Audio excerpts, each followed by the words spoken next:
20장 도피성.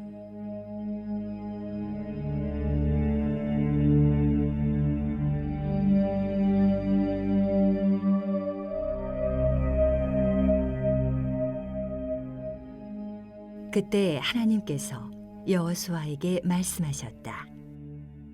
이스라엘 백성에게 말하여라.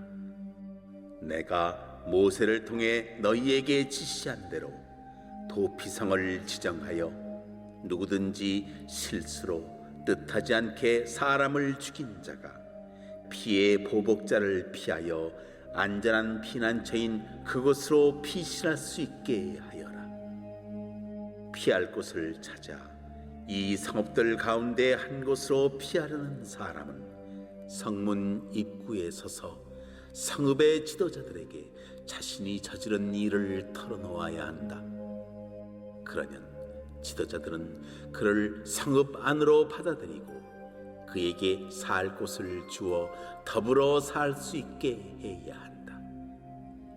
피의 보복자가 그를 뒤쫓아와도 그를 내주어서는 안 된다. 그는 사람을 죽일 의도가 없었고 악감정을 품은 적이 없기 때문이다. 그는 회중 앞에서 재판을 받을 때까지, 그리고 현재 대제사장이 죽을 때까지 그 성읍에 머물러 지낸 뒤에야 자기가 도망쳐 나온 자기 고향 집으로 돌아갈 수 있다. 그들은 납달리 산지에 있는 갈릴리의 케데스와 에브라임 산지에 있는 세겜과 유다 산지에 있는 기랏 아르바 곧 헤브론을 구별하여 지정했다.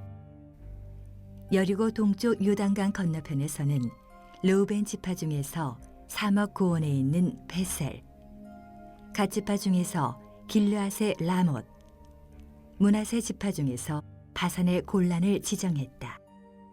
이것은 이스라엘 백성과 그들과 함께 사는 외국인을 위해 지정된 성읍들로 누구든지 뜻하지 않게 사람을 죽인 사람이 그곳으로 도망하여 회중 앞에서 공정한 재판을 받기도 전에 피의 보복자의 손에 죽지 않게 하기 위해서였다.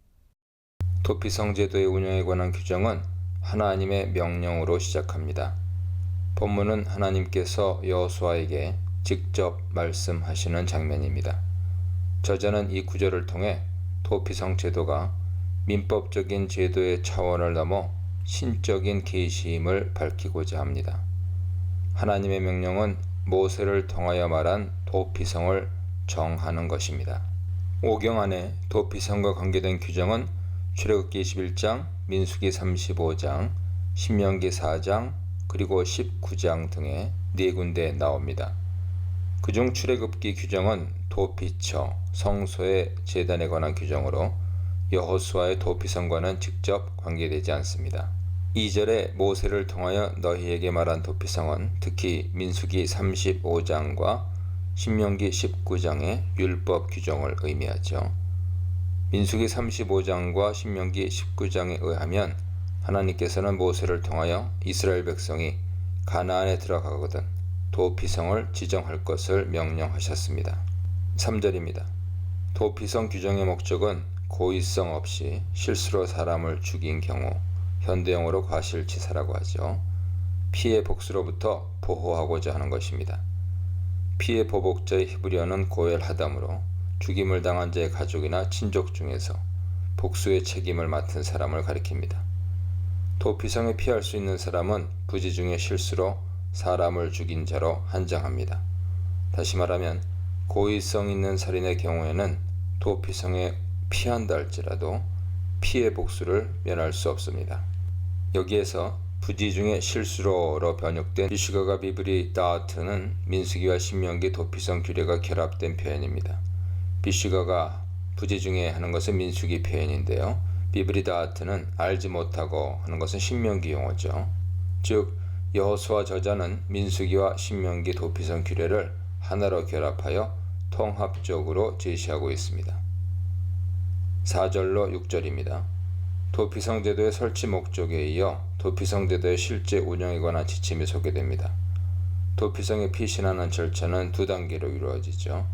먼저 실수나 의도치 않은 사고로 사람을 죽인 자는 도피성에 이르러 성읍의 장로들에게 상황을 설명합니다. 성읍의 장로들이 사정을 듣고 그 살인이 의도성이 없는 것으로 판단되면 그를 받아주면서 그 성에 머물도록 도와주어야 합니다. 이는 민수기나 신명기의 규정에 언급되지 않은 부분으로 여호수아 저자가 도피성과 관계된 구체적인 내용을 추가하고 있는 것으로 보입니다. 부지 중 살인한 사람은 피해 보복자로부터 생명을 보호받을 권리가 주어집니다.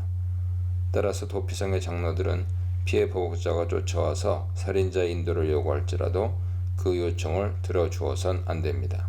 왜냐하면 그가 미워함이 없이 부지 중에 이웃을 죽였기 때문이죠. 이것은 살인의 동기를 묻는 것입니다. 부지 중 살인한 자가 도피성에 머물 수 있는 기간은 회중 앞에서 재판을 받고 대제사장이 죽기까지입니다. 그 이후 부지 중 살인한 사람은 도피성을 떠나 자기 고향으로 돌아갈 수 있습니다. 즉 대제사장의 죽음이 그를 자유롭게 하는 것입니다. 민수기의 도피성 규례는 신명기와 달리 대제사장의 죽기까지 도피성에 머물러 있을 것을 강조합니다. 민수기의 해석에 의하면 그 사람이 흘린 피의 속죄는 대제사장의 죽음으로 완성됩니다. 민수기는 사람이 흘린 피가 땅을 오염시키며 비록 우연히 살인한 경우라 할지라도 피를 흘린 것에 대한 속죄, 땅을 정결케 하는 의식이죠. 속죄가 필요하다고 본 것이죠. 이렇게 볼 때 대제사장의 죽음은 일종의 대속적인 죽음인 것입니다. 대제사장의 죽음으로 인하여 부지 중 살인한 자는 자유함을 얻을 뿐만 아니라 자신의 잘못으로부터 완전한 속죄를 경험하게 되는 것이죠. 이런 면에서 도피성 규례는 그리스도의 대속 사역에 대한 모형을 제시합니다. 7절입니다. 도피성 운영에 관한 규정이 주어진 후 이스라엘 백성들은 하나님의 명령에 순종하여 6개의 도피성을 지정합니다. 도피성 제도 전체 단락은 여호수아에서 반복되는 하나님의 명령, 이스라엘의 순종 도식으로 이루어져 있습니다.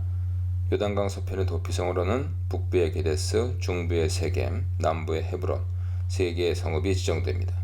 게데스는 납달리 지파 영토인 갈릴리 지역 성읍이고 세겜은 가나안 중부 에브라임 지파 성읍이고 헤브론 즉 기럇 아르바는 남쪽 유다 지파 성읍으로 되어 있어 지역적인 형평성을 고려한 것으로 보입니다. 8절입니다. 다음으로 요단 동편 지역 도피성 목록이 제시됩니다. 요단 동편 도피성은 신명기 4장에 의하면 모세가 이미 지정한 것이죠. 요단 동편 도피성은 루벤 지파 성읍 베셀 남부에 있습니다. 갓 지파 성읍 길랏 라못 중부에 있습니다. 므낫세 지파 성읍 바산 골란 북부에 있습니다. 세 성읍이죠. 요단 서편의 도피성이 북쪽에서 남쪽 방향으로 소개된 반면 요단 동편 도피성은 남쪽에서 북쪽 방향으로 기술됩니다. 요단 동편의 도피성의 위치도 남부의 베셀, 중부의 길랏 라못, 북부의 바산 골란으로 되어 있어서 요단 서편처럼 지역적인 안배를 고려한 것으로 보입니다. 도피성은 요단강을 사이에 두고 공평하게 양편으로 3개씩 위치할 뿐 아니라 이스라엘 어느 지역에서든지 하루면 닿을 수 있는 거리에 있어 도망자가 피신하는 과정에서 죽임당하지 않도록 배려하고 있습니다. 9절입니다. 도피성의 규정은 도피성 제도의 목적과 수혜자를 언급함으로 끝맺습니다. 본문은 이스라엘 백성뿐만 아니라 거류민, 게르도 도피성의 혜택을 누릴 수 있도록 규정합니다. 여기서 거류민은 이스라엘 백성들과 함께 거주하는 이방인들을 가리키며 이들도 기본적인 율법 규정을 지키도록 되어 있습니다. 거류민도 도피성에 피신할 수 있도록 하는 것은 하나님께서 이스라엘 백성뿐만 아니라 그 땅에 더불어 사는 이방인의 생명도 귀하게 여기심을 보여주죠. 요약하면 도피성 제도는 하나님의 임재가 머무는 땅을 피해 오염으로부터 지켜야 한다는 사상과 이스라엘이 공의로운 사회를 이루어야 할 것이라는 신학적인 이념이 반영된 제도입니다. 공의로운 사회, 대제사장의 대속적인 죽음, 그리스도 안에서 주어지는 생명에 대해 묵상해 보시기 바랍니다.